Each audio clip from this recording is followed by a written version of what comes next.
Yes, the Bible says God so loved the world, He gave His only begotten Son, Jesus Christ. అవునండి, పరిశుద్ధ గ్రంథం ఇలాగ సెలవిస్తుంది, దేవుడు లోకాన్ని ఎంతో ప్రేమించాడు. He loved us, that is why He has given us. అందుకే ఆయనను మన కొరకు ఇచ్చారు. So, అందుకే my dear friends, ప్రియమైనటువంటి స్నేహితులారా, the same Jesus who came to this world 2025 years back, ఎవరైతే 2025 సంవత్సరాల క్రితం ఈ లోకంలోనికి వచ్చారో, the same Jesus has come to you this morning as the word of the living God. ఆయన యేసు ప్రభువారు, ఆయన ఈ రోజు మన మధ్యకు వచ్చారు.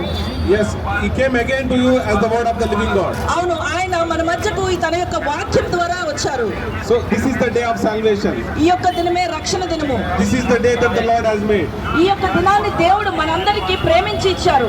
So please do not neglect this great salvation. కాబట్టి ఈ యొక్క రక్షణను దయచేసి నిర్లక్ష్యం చేయొద్దు. How pathetic it would be if you neglect this great salvation this morning, my dear friends. ఈ యొక్క రక్షణ దినాన్ని కనుక మీరు నిర్లక్ష్యం చేస్తే ఎంత దౌర్భాగ్యమైన పరిస్థితి తెలుసండి. Don't take back people are listening to our words and suddenly మీ అక్కలతో ఈ యొక్క మాటలు ఏదో యాదృచ్ఛికంగా వింటున్నారు అని. you are in the plan of Creator God. మీరు సృష్టికర్త అయిన దేవుని యొక్క ప్రణాళికలో